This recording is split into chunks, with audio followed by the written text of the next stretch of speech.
자, 공인중개사 기출문제 강의를 시작하도록 하겠습니다. 자, 첫 번째 권리의 변동에 대해서 한번 보도록 하죠. 단독행위가 아닌 것을 골라라. 이 첫 번째 문제에 있습니다. 첫 번째가 합의 해제가 되어 있고요. 합의 해제. 요것은 계약입니다. 계약. 원래 해제 요 자체는 단독행위가 맞지만 합의 해제는 양 당사자가 합의해서 계약을 해제하자고 별도의 약정을 맺는 것이기 때문에 요거는 계약이에요. 그래서 단독행위가 아니겠습니다. 그 다음에 청약의 철회, 취소, 동의 이런 건 전부 다 단독행위죠. 상대방이 있는 단독행위. 그리고 본인의 추인 요것도 단독행위가 되겠습니다. 자, 2번 보면 다음 중 의무부담행위가 아닌 것을 골라라 이렇게 돼 있어요. 자, 의무부담행위가 뭐냐? 의무부담행위는 뭔가 서로 간에 의무를 부담하는 행위를 하고 그 다음에 이 의무를 서로 이행하는 행위를 한다. 그래서 첫 번째 행위와 두 번째 행위로 이렇게 나눠지게 되는데 첫 번째 하는 행위, 가장 대표적인 게 채권행위죠. 채권계약을 맺게 되면 계약을 나중에 이행하게 되는 물권행위를 하게 됩니다. 그래서 이것은 물권행위는 추후에 별도의 이행할 거나 뭐 이런 걸 별도로 남겨주지 않고, 왜냐하면 이 자체가 이행하는 행위니까 채권행위는 나중에 이행을 별도로 해야 돼요. 물권행위를 별도로 해야 됩니다. 그러니까 여기에서는 이런 채권행위와 같은 것들이 무엇이냐, 그리고 채권행위와 같은 후속으로 어떤 이행 문제를 남기는 것이 무엇이냐, 이런 것들을 한번 묻는 것 같아요. 자, 교환, 요거는 계약입니다. 채권 계약이고, 요 교환 계약을 하게 된다면 나중에 물권행위를 해야 되네요. 그러니까 요거는 의무부담행위가 맞고요. 임대차도, 자, 임대인과 임차인 간에 약정을 맺어서 서로 간에 임대차 계약을 하기로 하는 약정이죠. 나중에 주택을 인도해주고 또 임차인이 이렇게 입주해서 사용 수익할 수 있도록 만들어주는 것, 요런 별도의 이행행위가 필요하다. 그런 측면에서 요거 의무부담행위가 맞고, 일반적으로 예약도 채권행위가 되는 겁니다. 그리고 분양계약 이런 것들도 다 채권행위죠. 이런 것들은 채권행위가 되고 그래서 이것은 물권행위가 아니다. 그래서 전부 다 의무부담행위가 되지만 요거 채권양도라는 건 채권양도 계약에 따른 별도의 행위예요. 그래서 요거를 추후에 이행의 문제가 남지 않는다. 하지만 이건 물권행위는 아니에요. 물권행위는 아니지만 물권행위와 같이 이행 문제를 별도로 남겨두지 않는 그 자체가 이행인 그런 계약이 돼서 요거는 준물권행위라고 부릅니다. 그래서 이 답은 5번이 되겠네요. 의무부담행위가 아닌 것은 저 5번 준물권행위인 채권양도가 되겠습니다. 자, 그 다음 3번. 다음 중 서로 잘못 짝지어진 것을 골라라 이렇게 돼 있어요. 이 저당권의 설정행위는 설정적 승계라고 불러요. 설정적 승계 이렇게 부른다 이겁니다. 이전적 승계 같은 게 대표적인 게 매매 같은 거예요. 자, 소유권의 포기, 요거는 일방적인 행위죠. 소유권자가 자기의 소유권을 버리는 겁니다. 상대방이 있을 수가 없겠죠. 그래서 이것은 상대방이 없는 단독행위가 되고, 청약자가 하는 승낙, 연착의 통지, 요거는 관념의 통지라고 부릅니다. 우리가 비교해야 될 게 관념의 통지라는 게 있고요. 그리고 의사의 통지라는 게 있어요. 요거는 통지라는 말은 다 똑같아요. 이건 뭐냐? 통지라는 것은 상대방에게 알려준다 이겁니다. 알려준다. 자, 관념의 통지라는 건 과거나 현재 상태, 나의 의지가 들어가 있는 게 아닙니다. 과거와 현재의 상태에 대해서 그냥 상대방에게 알려주는 것이다. 요거를 관념의 통지라고 불러요. 관념의 통지는 그냥 과거 상태, 현재 상태를 알려주는 거에 불과하다. 그런데 의사의 통지는 이 통지자의 주관적인 어떤 의욕, 바램 이런 것들이 들어있는 걸 알려주는 겁니다. 그게 의사의 통지 이렇게 돼요. 현재나 과거 상태에 대해서 있는 그대로 알려주는 것은 관념의 통지. 그게 아니고 통지자의 주관적인 의식, 바램, 의욕 이런 것들이 담겨져 있는 게 의사의 통지 이렇게 되는 겁니다. 자, 무주물의 선적. 이것은 소유권을 최초에 취득하는 행위 이렇게 되는 겁니다. 그래서 취득하는 행위인데 누구로부터 승계받아서 취득하는 게 아니다. 그래서 원시 취득 이렇게 부르죠. 자, 무권대리에서의 추인 여부에 대한 확답에 최고하는 것. 요거는 본인이 자기의 생각을 얘기하는 겁니다. 아까 관념의 통지하고 다른 건 관념의 통지는 자, 연착하고 있어요. 이런 사실 상태만 알려주는 거죠. 내 의견은 없어요. 통지자 의견은 없습니다. 하지만 요 확답의 최고 같은 건 어때요? 나는 본인으로서 무권 대리인의 행위에 대해서 추인하겠어. 내 의욕이 들어가 있다는 얘기죠. 내 생각이 들어있다. 그래서 이것은 의사의 통지라고 부르겠습니다. 그런데 이 관념의 통지나 의사의 통지나 전부 다 뭐라고 부른다? 준법률행위라고 부른다. 이 준법률행위들은 그 법률 효과가 당사자가 의혹한 대로 나타나는 게 아니고 법률 규정에 그 효과가 기재되어 있다. 이렇게 보시면 되겠습니다. 자, 법률행위의 효력을 발생하기 위한 요건이 아닌 것은 이렇게 돼 있어요. 자, 대리행위에서의 대리권의 존재, 정지조건부 법률행위에서의 조건의 성취, 그리고 법률행위의 내용의 적법성, 목적이 적법성이죠, 그죠? 그리고 토지거래 허가구역 내에서의 관할관청의 허가, 이런 것들은 전부 다 효력 요건이 되겠는데, 자, 요거 농지거래계약에서의 농지취득 자격증명, 저거는 공공기관에서 발급받는 거예요. 그래서 법률행위에 반드시 필요한 게 아니라 이 법률행위의 전제로서 공공기관의 확인을 받는 것에 불과하기 때문에 나머지와는 조금 차이가 있다. 이렇게 보시면 되겠습니다. 농지취득 자격증명은 등기에 관한 요건이어서 법률행위의 효과를 발생하기 위한 그런 요건은 아니다. 이렇게 되는 거죠. 그리고 또 하나 보면 요것도 성립요건, 성립요건이 당사자, 목적, 의사표시 이렇게 돼 있어요. 의사표시 요 세 가지가 있어야만 이 법률행위가 성립한다 이렇게 돼 있습니다. 당사자, 목적, 의사표시. 그러니까 외관적으로 이게 존재한다. 그러면 성립요건은 존재하는 겁니다. 자, 성립요건 이후에 검토하는 게 각 성립요건별로 효력을 발생하기 위한 요건들이 필요해요. 당사자는 자, 행위 능력이 있어야 되고, 그죠? 권리 능력도 있어야 되고, 이런 요건들이 필요하고, 목적에서는 이제 확정 가능 적법 사회적 타당이라는 효력 요건을 갖춰야 됩니다. 이 적법이라는 것은 여기 목적에 관한 효력 요건에 들어가는 거죠. 그리고 의사표시는 표시와 의사가 일치해야 된다. 불일치하면 안 된다. 그런 문제가 있는 거죠.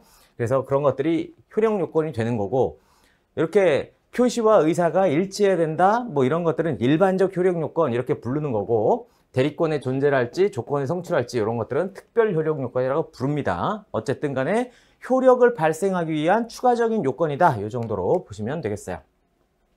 자, 다음 중 효력 요건이 아닌 것은, 효력 규정이 아닌 것은, 자, 효력 규정 이런 표현을 쓰는 거 보니까 아마 강행법규에 대한 얘기인 것 같아요. 강행법규는 둘로 나눌 수가 있어요. 하나는 효력 규정이라는 게 있고 또 하나는 단속 규정이라는 게 있죠. 효력 규정이라는 것은 그 법률에 위반하게 되면 사법적인 효력도 없다라는 측면에서 효력 요건, 효력 규정 이렇게 부르고요. 단속법규는 그 강행법규에 위반하게 되면 사법상 효과는 있다. 하지만 처벌을 받는다. 이렇게 단속의 대상이 될 뿐이라는 것을 규정해 놓는 것이 단속 규정이 되겠습니다. 그러니까 여기에서는 효력 규정이 아닌 것 이렇게 불렀으니까 단속 규정인 것은 무엇이냐 이렇게 말할 수도 있는 거겠죠. 자, 부동산 등기 특별조치법상에 중간 생략 등기를 금지하는 규정이 있다. 이것은 자, 사법상의 중간 생략 등기의 효력을 완전히 없애버리는 게 아니고 단속만 하겠다. 그래서 단속 규정이 돼요. 자, 이자 제한법상 최고 이자 비율을 초과하는 부분에 이자 요거까지 약정을 했다. 그러면 그 적법한 범위 내에서의 이자 규정은 유지가 되고 효력이 있지만 그거를 초과하는 범위 내에서 약정된 이자 규정은 그건 무효가 됩니다. 그래서 이거는 효력 규정이 돼요. 초과하는 부분에 대해서는 그렇다 이거죠. 그리고 공익법인에서 하는 기본재산의 처분에 대해서 주무관청의 허가를 요구하는 규정, 이것도 효력 규정입니다. 그래서 사립학교 이사장이 학교 법인의 기본재산을 자, 주무관청의 허가를 받지 않고 팔았다. 그러면 대표권의 범위 내에서 벗어나는 것이어서 그 행위는 무효가 됩니다. 매우 중요하죠. 그래서 사립학교 법인과 이렇게 거래 계약을 할 땐 이것이 기본계약에 해당하는 건지, 자, 만일에 기본계약에 해당한다면 주무관청의 허가를 득했는지, 이사회 결의를 거쳤는지 이런 것들을 다 확인하고 거래를 하는 게 좋겠습니다.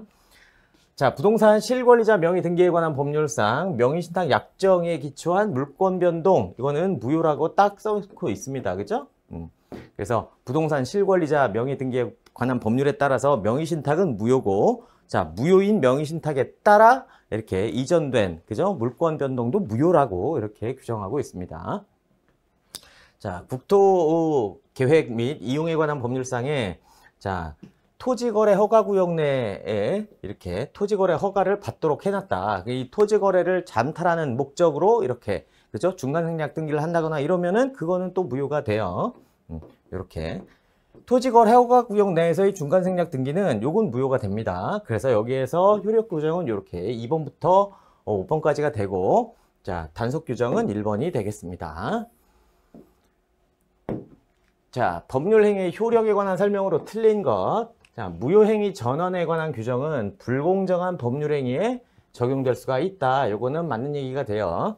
이게 뭐냐면, 자, 불공정한 법률행위, 즉 104조에 관한 판례가 매우 중요한 판례가 있는데, 매매대금 과다로 인해서 이 매매계약이 불공정한 법률행위에 걸리는 겁니다. 그래서 무효가 된다. 그런데 당사자의 의사를 탐구해 보면 그거보다 낮은 가격으로 매매계약을 체결했을 것이라고 객관적으로 인정이 된다면 그 낮은 가격으로 유효로 만들어 줄 수 있다. 무효행위인데 이거를 유효행위로 바꿔줄 수 있다. 즉 무효행위의 전환이 가능하다. 이렇게 본 판례가 있습니다.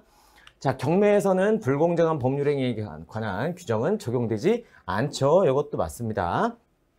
경매에서는 보통 이제 뭐 감정가가 최초에 나오죠. 감정평가액이 나오고 그거에 따라 1회 이제 경락을 시작합니다. 근데 경매에서 이게 유찰이 되게 되면 계속 금액이 낮아지게 돼요.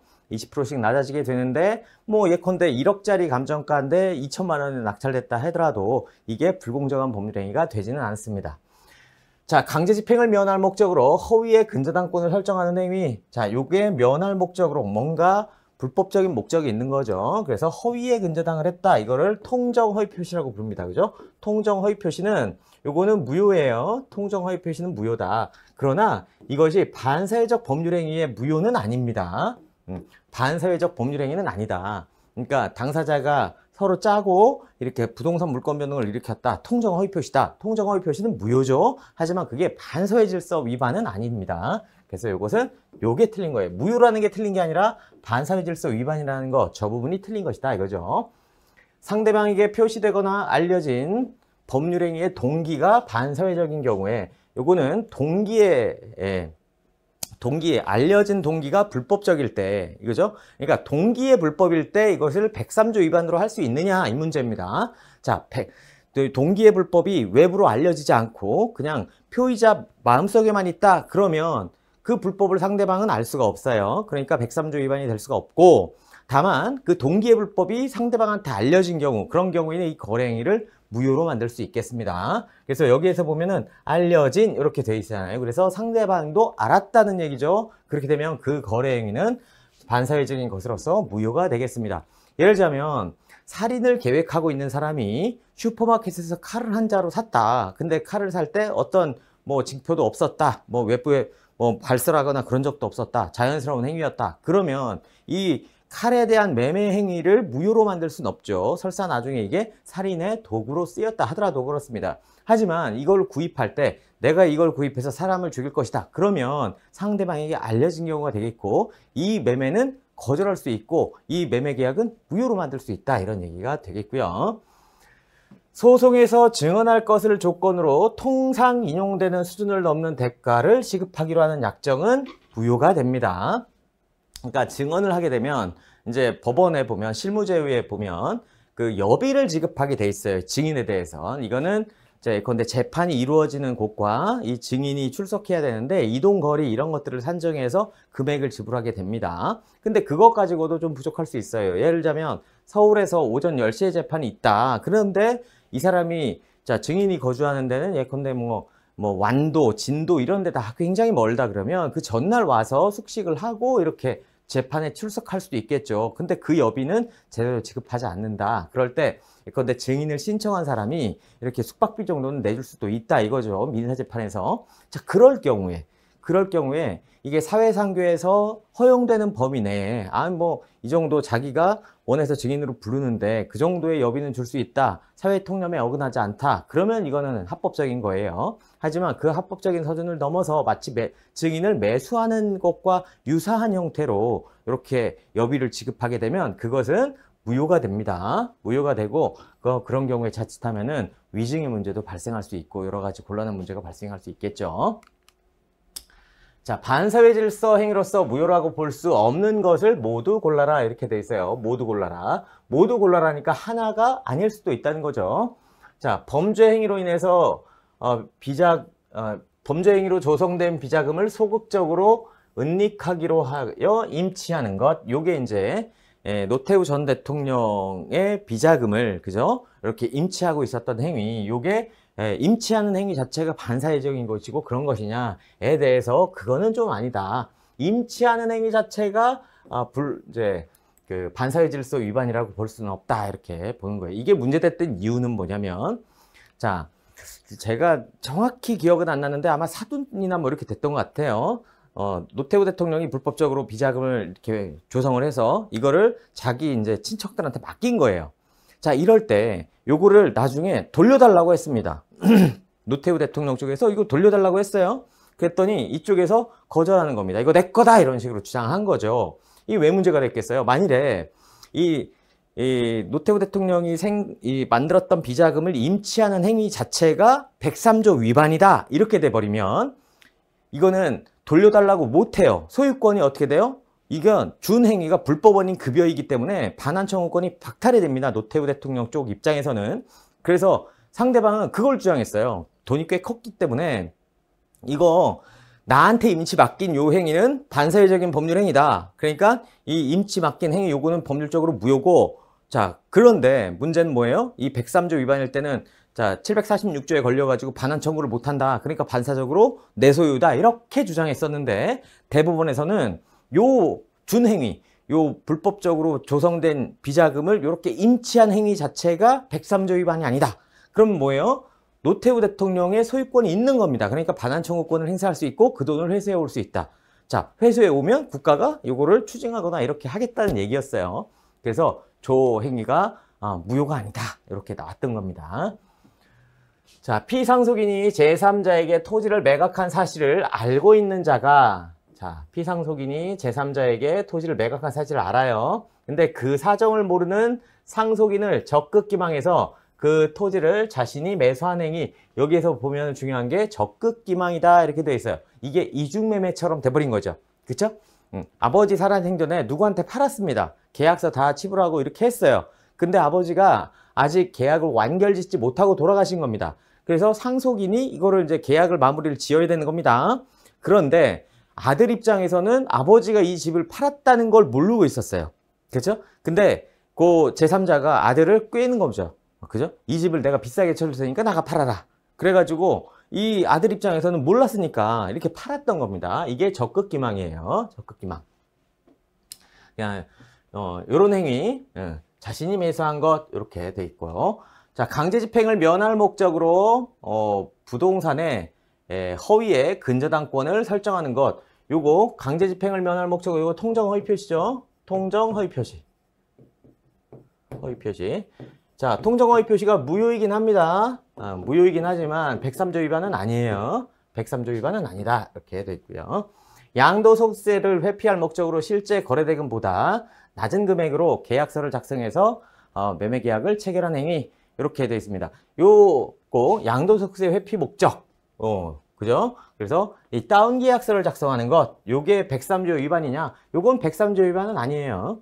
요 103조 위반은 아니다. 이렇게 되어 있습니다. 자, 이렇게 되어 있고요.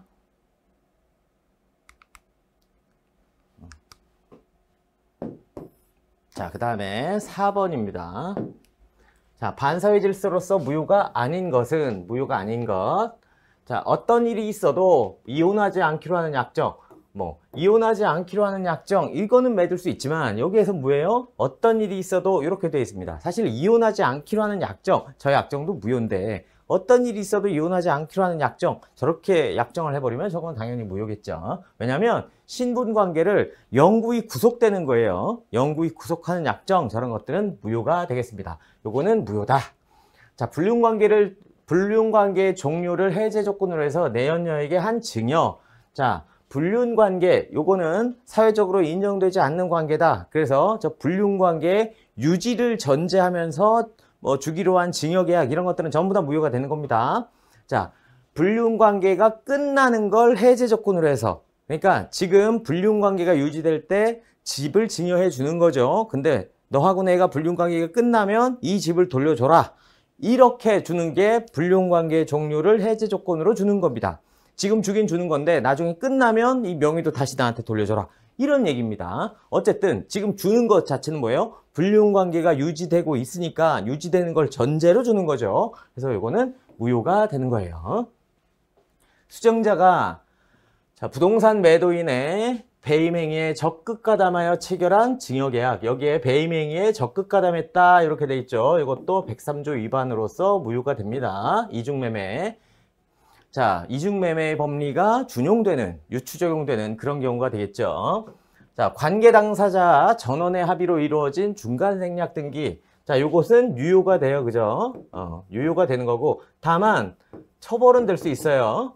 처벌은 될 수 있습니다. 중간 생략 등기를 잠탈했잖아요. 저 중간에 있는 사람, 거래 당사자의 명의를 없애버렸기 때문에 저거는 처벌은 되지만 단속은 돼요. 하지만 효력을 없애진 않습니다. 실체관계에 부합한다는 이유로 일단 사법상의 효력은 인정해 주는 것이 대법원의 입장이게 됐습니다. 그래서 요건 무효가 아니다 이렇게 되고요. 공무원의 직무에 관하여 특별한 청탁을 받고 보수로 공무원의 직무에 관하여 보수를 지급했다. 이 관하여 보수를 지급했다는 건 대가 관계가 있다는 거예요. 그러니까 공무원한테 청탁을 하면서 그걸 대가로 주는 겁니다. 자, 이렇게 금전을 지급할 것으로 하는 약정, 이 약정은 103조 위반으로서 이행할 필요가 없고 이렇게 되는 거죠. 무효입니다. 무효.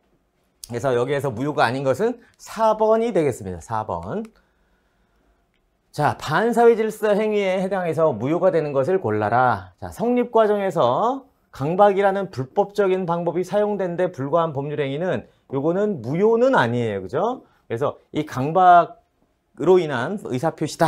이렇게 되면은 취소할 수 있는 법률 행위가 되겠지만, 자, 이 법률 행위를 하는데 강박을 과거에 하긴 했어요. 지금 의사표시할 때는 지금 강박이 있었는지 없었는지는 중요하잖아요. 거기서 문제 담는 건 아니고 이 의사표시하기 이전에 계속적인 강박이 있었다는 얘기입니다.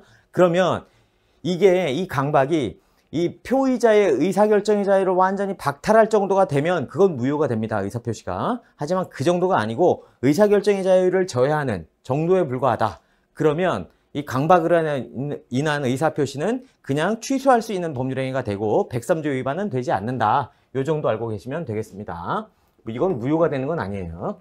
강제집행을 면할 목적으로 허위의 근저당권 설정하는 거 이거 103조 위반이 아니라는 거 봤고, 양도소득세 회피할 목적으로 다운계약서 작성하는 거 이것도 무효는 아닙니다. 이미 매도된 부동산임을 알면서 매도인의 배임행위에 적극 가담해서 이루어진 저당권 설정행위 이것도 이중매매의 법리와 유추 적용해서 이런 경우에는 요거 무효로 봅니다. 이 저당권은 무효로 본다 이런 얘기가 되는 거죠. 다음에 6번 반사회질서 법률 행위에 관한 설명으로 틀린 것 고른 거죠. 자, 반사회질서 법률 행위에 해당하는지 여부는 해당 법률 행위가 이루어진 때를 기준으로 한다. 이거는 맞는 얘기입니다. 그러니까 법률 행위 시를 기준으로 반사회 질서 여부를 판단한다. 그 이전이나 그 이후를 가지고 판단하는 게 아니라 법률 행위 당시를 가지고 기준으로 합니다. 다만 그 법률 행위 시 이전에 어떤 그 불법적인 행위가 있었다. 그러면 이게 법률 행위 시는 없고 그 전에만 불법적인 행위가 있다. 그러면 요 법률 행위 시에 없었지만 무효로 시킬 수 있는 경우가 있는데 뭐냐면 과거에 있었던 법률 행위에 그 강박행위나 이 폭행, 협박 뭐 이런 행위가 이 의사표시에도 당연히 여전히 영향을 미치고 있고 의사결정의 자유를 박탈할 정도가 되면 그러면은 이제 103조 위반으로서 무효로 만들어질 수는 있겠죠. 어쨌든 기준은 법률행위가 이루어진 때 법률행위 시를 기준으로 한다. 자, 반사회질서 법률행위 무효는 자, 이를 주장할 수 있는 이익이 있는 자는 누구든지 주장할 수 있다. 원래 무효는 누구든지 주장할 수 있는 겁니다. 취소는 취소권자가 따로 정해져 있죠. 취소권자가 따로 정해져 있지만 이 무효는 누구든 주장할 수 있습니다. 표의자, 상대방, 제3자 다 무효는 주장할 수가 있다. 자, 법률행위가 사회질서에 반한다는 판단은 부단히 변천하는 가치관념을 반영합니다. 그러니까 사회질서가 반한다, 사회질서에 반한다. 이거는 선량한 풍속, 기타 사회질서잖아요. 그러니까 선량한 풍속과 같은 사회질서들, 우리 사회가 지켜야 되는 기본적인 가치들을 위반했을 때를 문제 삼는다 이건데, 이것은 예컨대 지금 선량한 가치질서라는 게 2010년대의 가치질서와 2020년대의 가치질서, 그것과 1950년대의 가치질서는 분명히 다릅니다. 다르기 때문에 부단히 변천하는 그 시대의 공통관념을 표상하게 돼요. 그러니까 시대 상황별로 달라진다 이렇게 되는 거죠. 뭐 이 사회 질서에 대한 얘기가 과거에는 예를 들자면 그런 게 있었어요. 그러니까 과거 뭐 60년대 뭐 이럴 때는 그 예컨대 그 여성에 대한 정조에 대해서 평가가 그 과거에는 여성이 스스로 이 정조를 지켜야 된다. 뭐 그러면서 정조관념을 매우 뚜렷하게 막 주장하고 이랬었던 판례들이 굉장히 많았어요. 50년대, 60년대에는. 그런데 2000년대 넘어가면서 여성의 인권의식이라든가 평등관념이 도입되기 시작하고 여성의 성적 자기 결정권 같들이 매우 중요하다. 이렇게 이제 많이 봤었던 거죠. 그래서 형사법 쪽에서는 자, 지금의 사회가치와 맞지 않는 법조문들을 몇 개씩 골라내기 시작합니다. 가장 대표적인 것이 혼인빙자 간음죄 같은 것들을 없애버렸죠. 그렇죠? 그리고 간통죄 같은 것도 없애버리고 민사적으로만 해결해라 이런 식으로 이제 정리해 나가고 있었습니다. 그러니까 부단히 변천하는 이렇게 사회관념을 이렇게 내포해서 반사회 질서라는 것도 달리 생각할 수밖에 없다 이런 얘기가 되는 거고요. 다수의 보험계약을 통해서 보험금을 부정취득할 목적으로 보험계약을 체결했다. 그러면 그 보험계약 자체가 반사회 질서 위반 행위로서 무효가 되겠습니다. 자, 대리인이 매도인의 배임 행위에 적극 가담하여 이루어진 부동산의 이중매매는 본인이 매수인의 그러한 사정을 몰랐다면 반사회 질서 행위가 되지 않는다. 이거는 틀린 거예요. 자, 대리인이 반사회 질서 행위를 한 겁니다. 이중매매에 적극 가담했어요. 그러면 본인은 자기의 선의를 주장할 수 없다.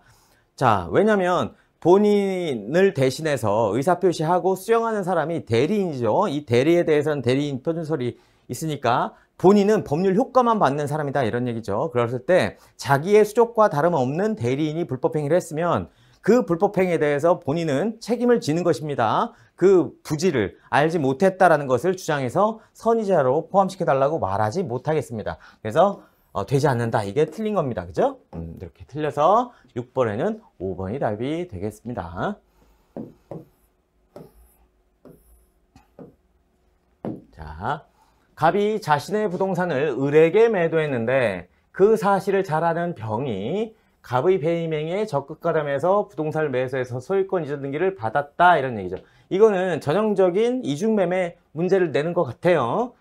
그런데 문제가 좀 철저하진 못해요. 을에게 매도했는데 이중매매가 되기 위해선 제1매수인이 제1매수인과 매도인 간의 매매계약이 임의 해제가 불가능한 상태로 이전돼야 됩니다. 그러니까 최소한 제1매수인으로부터 중도금 이상은 받았어야 돼요. 그죠? 여기 갑이 있고, 자, 여기에 을이 있어요. 이게 제1매수인이 되는 거죠. 그죠? 자, 그 다음에 이렇게 팔았는데, 그러니까 중도금 이상 받았다고 보는 거죠. 그 다음에 병한테 제2매도일을 했단 얘기예요. 제2매수인입니다. 이렇게 되는 것이다. 요 사안을 가지고 이 제2매수인한테 등기까지 했다는 얘기죠. 자, 갑과 병 사이의 매매계약은 무효다. 무효입니다. 왜냐면 저 병이 갑의 배임 행위에 적극 가담을 했다. 그러면 이거는 반사회 질서 행위다. 이렇게 보는 거고요. 을은 병에게 소유권 이전 등기를 직접 청구할 수는 없어요. 여기에 직접이란 말을 쓰면 맞는 얘기가 되는 거예요. 을은 제1매수인은 이 병과 아무런 법률 관계가 없습니다. 직접 간에는. 그렇기 때문에 갑을 대위할 수밖에 없다 이렇게 되는 거죠. 대위에서 병에게 소유권 이전 등기 말소 청구를 할 수 있다. 요거는 맞습니다. 자, 병으로부터 부동산을 전득한 정. 요 사람은 이렇게 넘긴 거예요.